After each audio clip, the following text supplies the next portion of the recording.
जय हिंद। नमस्कार साथियों, आप सभी लोगों का मोस्ट वेलकम है आज के इस नए क्लास में। साथियों, आज के इस क्लास में हम सभी लोग जो है पढ़ने वाले हैं रेलवे ग्रुप डी के एग्जाम के लिए मोस्ट इम्पोर्टेंट प्रीवियस ईयर के क्वेश्चन को, जो कि साथियों आपके रेलवे ग्रुप डी के एग्जाम में 100% साथियों ये सभी प्रश्न आने वाले प्रश्न हैं। तो साथियों आप सभी लोग जो इस क्लास को बिल्कुल अच्छी तरीके से लास्ट तक देखिएगा और इस क्लास में दिए जाने वाले इन सभी प्रश्न को साथियों आप अच्छी तरीके से जरूर याद कर लीजिएगा, जिससे कि आप जो है साथियों आप अपने एग्जाम में सभी क्वेश्चन को आसानी तरीके से बना पाएंगे। तो चलिए साथियों क्लास को स्टार्ट करते हैं। उनसे पहले यदि आप इस चैनल पे पहली बार जुड़ रहे हैं तो साथियों आप जो है इस चैनल को सब्सक्राइब कर लीजिए और सब्सक्राइब करके साथियों आप ऑल नोटिफिकेशन को ऑल पे दबा के जुड़ जाइए, जिससे कि जब भी कोई नई क्लास हो सबसे पहले क्लास का नोटिफिकेशन आपके पास जो है साथियों पहुंच सके। तो आप इस चैनल को सब्सक्राइब कर लीजिए, साथ ही साथ आप जो है इस क्लास को भी साथियों लाइक जरूर कर लीजिएगा। तो चलिए क्लास को स्टार्ट करते हैं और देखिएगा साथियों क्वेश्चन क्या दिया गया है। साथियों क्वेश्चन दिया गया है कि विश्व की सबसे ऊंची पर्वत चोटी साथियों कौन सी है। चलिए बताएंगे साथियों। ये सभी क्वेश्चन जो है साथियों काफी इंपॉर्टेंट और सिलेक्टेड क्वेश्चन है, जो कि साथियों आपके एग्जाम में साथियों 100% ये सभी प्रश्न पूछे जाएंगे। तो आप अच्छे से इन सभी प्रश्न को याद कर लीजिएगा और बताइए साथियों कि विश्व की सबसे ऊंची पर्वत चोटी कौन सी है। तो याद रखिएगा साथियों, यहाँ पे इस क्वेश्चन का सही जवाब माउंट एवरेस्ट पर्वत शिखर हो जाएंगे। ऑप्शन सी कीजिएगा साथियों सही जवाब। अगला प्रश्न देखिएगा कि भारत का सबसे ऊंचा बांध कौन सा है। चलिए बताइए साथियों।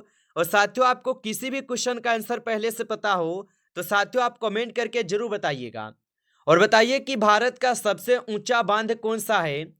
तो याद रखेंगे साथियों, भारत का सबसे ऊंचा बांध जो है साथियों टिहरी बांध हो जाएंगे। ऑप्शन सी सही जवाब है, टिहरी बांध है। अगला प्रश्न साथियों, निम्नलिखित में से कौन सा यहाँ पे युग्म सही सुमीलित नहीं है। चलिए बताइए साथियों कि निम्नलिखित में से कौन सा यहाँ पे युग्म है जो कि सही सुमेलित नहीं है। तो साथियों नाथुला जो ये अरुणाचल प्रदेश में नहीं है। ऑप्शन यहाँ पे 20 क्वेश्चन का सही जवाब दिया गया साथियों, याद रखेंगे। अगला प्रश्न है कि जिम कार्बेट उद्यान की स्थापना कब की गई थी। बताइए साथियों। तो जिम कार्बेट उद्यान की जो स्थापना है साथियों कब की गई। तो जिम कार्बेट उद्यान की जो स्थापना है साथियों, इसके स्थापना कब की जाती है। तो 1936 में की जाती है। ऑप्शन डी सही जवाब है, 1936 में। अगला प्रश्न है कि बद्रीनाथ जो ये किस नदी के किनारे बसा हुआ है। चलिए बताएंगे साथियों कि बद्रीनाथ किस नदी के किनारे बसा हुआ है। तो साथियों बद्रीनाथ जो है साथियों ये अलकनंदा नदी के किनारे बसा हुआ है। ऑप्शन सी सही जवाब है। अगला प्रश्न है भारत में स्थित जोग या गरसोप्पा जलप्रपात जो है यह किस नदी पर स्थित है। चलिए बताएंगे साथियों। तो भारत में स्थित जोग या गरसोप्पा जलप्रपात किस नदी पर स्थित है। तो साथियों ये स्थित हो जाएंगे शरावती नदी पे। ऑप्शन ए सही जवाब है, शरावती नदी पे। अगला प्रश्न है कि काराकोरम दर्रा कहाँ स्थित है। चलिए बताएंगे साथियों कि काराकोरम दर्रा कहाँ स्थित है। तो साथियों काराकोरम दर्रा जो है साथियों ये जम्मू कश्मीर में स्थित है। ऑप्शन यहाँ पे डी सही जवाब हो जाएंगे, जम्मू कश्मीर में स्थित है साथियों, याद रखेंगे। अगला प्रश्न देखिएगा कि गंगोत्री में गंगा को साथियों किस नाम से जाना जाता है। बताइए साथियों। तो गंगोत्री में गंगा को किस नाम से जाना जाता है। तो याद रखिएगा साथियों भागीरथी के नाम से जानते हैं। ऑप्शन ए सही जवाब है। अगला प्रश्न है भारत का सबसे पुराना कृत्रिम बंदरगाह जो साथियों कौन सा है। चलिए बताएंगे साथियों। तो भारत का सबसे पुराना कृत्रिम बंदरगाह कौन सा है। तो साथियों आप याद रखेंगे यहाँ पे इस क्वेश्चन का सही जवाब ऑप्शन डी है, चेन्नई बंदरगाह। ऑप्शन डी कीजिएगा सही जवाब, चेन्नई बंदरगाह है। अगला प्रश्न है कि ब्रह्मपुत्र नदी का उद्गम स्थल कहाँ है। चलिए बताइए साथियों। ये सभी क्वेश्चन साथियों काफी इंपॉर्टेंट और वीवीआई सेलेक्टेड क्वेश्चन आपको करवा रहे हैं, जो कि साथियों 100% आपके एग्जाम में ये सभी प्रश्न साथियों पूछे जाएंगे। आप अच्छे से इन सभी प्रश्न को याद रख लीजिएगा। और बताइए साथियों कि ब्रह्मपुत्र नदी का उद्गम स्थल साथियों कहाँ है? तो याद रखेंगे साथियों, यहाँ पे इस क्वेश्चन का सही जवाब मानसरोवर झील के समीप से हो जाएंगे। ऑप्शन सी सही जवाब है। अगला प्रश्न साथियों कि भारत में सबसे बड़ा खनिज उत्पादक राज्य कौन सा है? चलिए बताइए साथियों, तो भारत में सबसे बड़ा खनिज उत्पादक राज्य कौन सा है? तो याद रखिएगा साथियों, यहाँ पे इस क्वेश्चन का सही जवाब ऑप्शन सी है, झारखंड हो जाएंगे। ऑप्शन सी को सही जवाब कीजिएगा। अगला प्रश्न है कि भारत की सबसे बड़ी कृत्रिम झील कौन सी है? बताइए साथियों, तो भारत की सबसे बड़ी कृत्रिम झील कौन सी है? तो याद रखिएगा साथियों, यहाँ पे हो जाएंगे गोविंद बल्लभ पंत सागर झील। ऑप्शन ए सही जवाब है, गोविंद बल्लभ पंत सागर झील।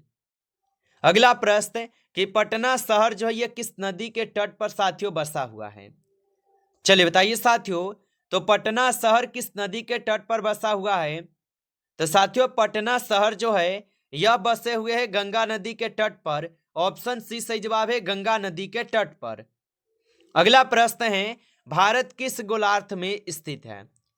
चलिए बताइए साथियों कि भारत जो है साथियों किस गोलार्ध में स्थित है? तो याद रखेंगे साथियों, भारत जो है ये उत्तरी पूर्वी गोलार्ध में स्थित है। ऑप्शन डी कीजिएगा साथियों सही जवाब, उत्तरी पूर्वी गोलार्ध में स्थित है। अगला प्रश्न है कि नई दिल्ली भारत की राजधानी कब बना? चलिए बताइए साथियों कि नई दिल्ली जो है भारत की राजधानी कब बना? तो याद रखेंगे साथियों, नई दिल्ली जो है भारत की राजधानी बने थे 1911 में। ऑप्शन सी सही जवाब है, 1911 में बने थे साथियों, याद रखेंगे। अगला प्रश्न है भारत की पवित्र नदी कौन सी है? बताइए साथियों। और साथियों आप अभी तक इस क्लास को लाइक नहीं किए हैं तो साथियों आप इस क्लास को एक बार ज़्यादा से ज़्यादा अप्लाई कर लीजिए। नए जुड़े हैं चैनल पे तो आप इस चैनल को भी सब्सक्राइब करके ऑल नोटिफिकेशन को ऑल पे दबा के जुड़ जाइए, जिससे कि जब भी कोई नई क्लास हो सबसे पहले क्लास का नोटिफिकेशन साथियों आपके पास जो है पहुंच सके। तो आप इस क्लास को लाइक करके चैनल को भी साथियों सब्सक्राइब जरूर कर लीजिएगा। और बताइए कि भारत की सबसे पवित्र नदी कौन सी है? तो याद रखेंगे साथियों गंगा नदी जो भारत की सबसे पवित्र नदी है। ऑप्शन बी सही जवाब है। अगला प्रश्न कि स्वामी विवेकानंद हवाई अड्डा कहाँ स्थित है? चलिए बताएंगे साथियों, तो स्वामी विवेकानंद हवाई अड्डा कहाँ स्थित है? तो याद रखेंगे साथियों, स्वामी विवेकानंद हवाई अड्डा जो है साथियों ये रायपुर छत्तीसगढ़ में स्थित है। ऑप्शन सी सही जवाब है। अगला प्रश्न है सतलज नदी घाटी परियोजना किस नदी पर साथियों बनाया गया है? बताइए साथियों, तो सतलज नदी घाटी परियोजना किस नदी पर बनाया गया है? तो याद रख लीजिएगा साथियों, चिनाब नदी पे। ऑप्शन ए सही जवाब है, चिनाब नदी पे। अगला प्रश्न साथियों कि पिंक सिटी तथा पूर्व का पेरिस किस शहर को कहा जाता है? तो साथियों पिंक सिटी तथा पूर्व का पेरिस किस शहर को कहा जाता है? तो याद रखिएगा साथियों, यहाँ पे इस क्वेश्चन का सही जवाब जो है ऑप्शन यहाँ पे साथियों बी हो जाएंगे, जयपुर राजस्थान। ऑप्शन यहाँ पे बी सही जवाब होगा। अगला प्रश्न है कि मंडल कमीशन किस प्रधानमंत्री के कार्यकाल में साथियों लागू हुआ? तो साथियों मंडल कमीशन किस प्रधानमंत्री के कार्यकाल में लागू हुआ? तो साथियों ये लागू हुए थे बीपी सिंह के कार्यकाल में। ऑप्शन सी सही जवाब है, बीपी सिंह के कार्यकाल में। अगला प्रश्न साथियों कि सार्स क्या है? तो याद रखिएगा साथियों, सार्स जो है साथियों ये विषाणु द्वारा फैलने वाली एक प्रकार की बीमारी है। ऑप्शन ए सही जवाब है, विषाणु द्वारा फैलने वाली बीमारी। अगला प्रश्न भारत में हरित क्रांति के जनक कहलाते हैं? चलिए बताएंगे साथियों, तो भारत में हरित क्रांति के जनक कौन कहलाते हैं? तो याद रखेंगे साथियों एम.एस. स्वामीनाथन जो है भारत में हरित क्रांति के जनक कहलाते हैं। अगला प्रश्न है कि श्वेत क्रांति का संबंध है? चलिए बताइए साथियों कि श्वेत क्रांति का संबंध जो है साथियों हो जाएंगे, तो साथियों श्वेत क्रांति का संबंध दूध से है। ऑप्शन ए सही जवाब है साथियों, दूध से हो जाएंगे, याद रखिएगा। अगला प्रश्न साथियों कि डॉक्टर भीमराव अंबेडकर को नीचे दिए गए पुरस्कारों में से कौन सा पुरस्कार साथियों प्रदान किया गया था? तो डॉक्टर भीमराव अंबेडकर जी को नीचे दिए गए पुरस्कारों में से कौन सा पुरस्कार प्रदान किया गया?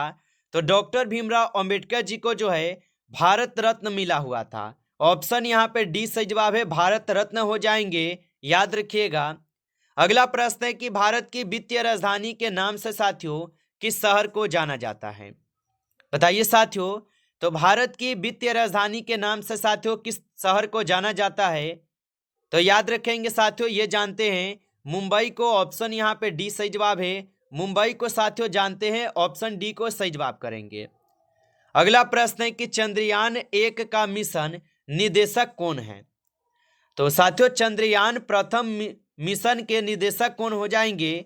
तो याद रखिएगा साथियों, यहाँ पे इस क्वेश्चन का आपका सही जवाब एम अन्ना दुराय हो जाएंगे, ऑप्शन ए यहाँ पे सही जवाब है। अगला प्रश्न है कि मानव शरीर में सबसे बड़ी ग्रंथि है? तो साथियों मानव शरीर में सबसे बड़ी ग्रंथि जो है साथियों यकृत हो जाएंगे, ऑप्शन बी कीजिएगा सही जवाब। साथियों यकृत हो जाएंगे, याद रखिएगा। अगला प्रश्न है कि कौन सा ग्रह सूर्य की सबसे धीमी परिक्रमा करता है? चलिए बताएंगे साथियों कि कौन सा ग्रह है जो कि सूर्य की सबसे धीमी परिक्रमा करता है? तो याद रखेंगे साथियों, यहाँ पे वरुण ग्रह होगा, ऑप्शन सी करेंगे सही जवाब, वरुण ग्रह होगा। अगला प्रश्न है काजीरंगा राष्ट्रीय उद्यान साथियों कहाँ स्थित है? चलिए बताइए साथियों, तो काजीरंगा राष्ट्रीय उद्यान कहाँ स्थित है? तो याद रखिएगा साथियों, काजीरंगा राष्ट्रीय उद्यान जो है असम में हो जाएंगे, ऑप्शन बी सही जवाब है साथियों, असम में होगा। अगला प्रश्न है कि वर्ष 2018 में भारत सरकार द्वारा प्रारंभिक विश्व की सबसे बड़ी स्वास्थ्य योजना का नाम साथियों क्या है? चलिए बताएंगे कि वर्ष 2018 में भारत सरकार द्वारा प्रारंभ विश्व की सबसे बड़ी स्वास्थ्य योजना का नाम क्या है? तो याद रखिएगा साथियों, यहाँ पे इस क्वेश्चन का सही जवाब आयुष्मान भारत प्रधानमंत्री जन आरोग्य योजना इसका नाम है, ऑप्शन डी करेंगे साथियों यहाँ पे सही जवाब, याद रखिएगा। अगला प्रश्न है अंतरिक्ष में जाने वाला प्रथम अंतरिक्ष यात्री कौन था?